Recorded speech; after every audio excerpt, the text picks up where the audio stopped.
These wells are poisoning America, but they're not water wells. These are abandoned oil and gas wells. People who live near them are experiencing headaches, nausea, and respiratory problems, and in at least 2 occasions, homes have exploded.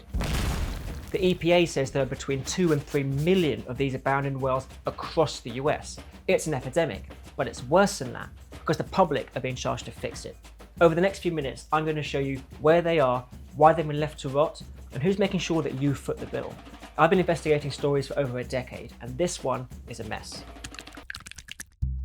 The wells I'm talking about are the iconic towers and pump jacks that extract oil and gas from the ground. A single well can generate up to $60,000 a day until they run dry. That's when the towers and the seesaws are removed, leaving just a small pipe sticking out the ground. They're just abandoned, and then they start to leak. In Salyersville, Kentucky, a couple fell ill with dizziness, nausea, and shortness of breath, and they blamed the abandoned gas well on their land. The same thing happened in Colorado. In Louisiana, some families don't let their kids play in the yard because it's saturated with oil, and on at least 2 occasions, old wells underneath people's homes have leaked methane into their basements until they exploded. And stories like these are heard across the United States, particularly in Texas, New York, Illinois, Kentucky, Oklahoma, Pennsylvania, and Ohio, adding up to over 117,000 problematic wells on the books. I know a minute ago I said between 2 and 3 million. We'll come back to that. But first I need to explain how we got into this mess. America's oil age began in 1859 in Titusville, Pennsylvania. There, Edwin Drake found oil coming out of the ground and found that it burned cleaner than whale oil, and more importantly, he had it in abundance. Once Drake opened the floodgates, the other oil barons came along. Figures like John D. Rockefeller and Edward L. Tahoney. These guys would send out scouts across the country, opening more wells. The process involved digging a hole in the ground between 1 and 12,000 feet deep until you hit a reservoir. They'd reinforce the chute with a cement wall, then drop an explosive charge to the bottom to perforate the rock, allowing the gas or the oil to flow. That's when you get the iconic image of oil shooting out the ground, making the baron a rich man, or a richer man. But after a few years, that gush becomes a trickle, and the well is no longer profitable for the company. And this is the important bit. This is when the modern day crisis really began. You see, for the first 20 years, you could just walk away from a used well with barely some scrunched up newspaper shoved in the hole. But by 1878, the first regulations came in, requiring wells to be plugged with 5 foot of wood and 20 feet of sand. By the way, these first regulations were nothing to do with protecting people or the environment. It was literally about protecting wells for future use.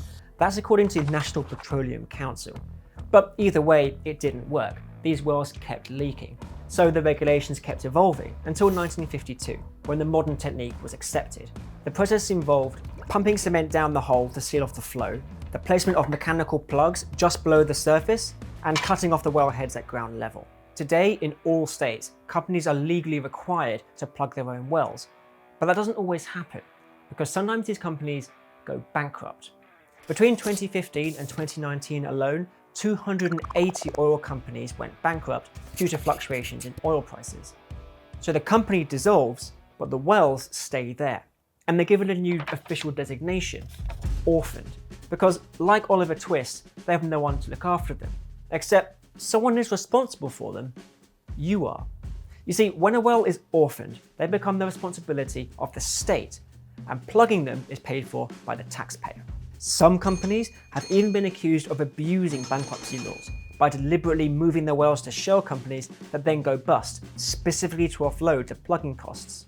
And this is a big problem, because a single well can cost well over $100,000 to plug, and there's 117,000 of them. That's going to cost over $11.5 billion to fix. But actually, it's more than that, a lot more. Because that 117,000 figure is the number of wells that have been officially designated orphaned. It doesn't include the ones that have gone missing. You see, oil drilling goes back to a time when records are written with quills, so a lot have just been forgotten about.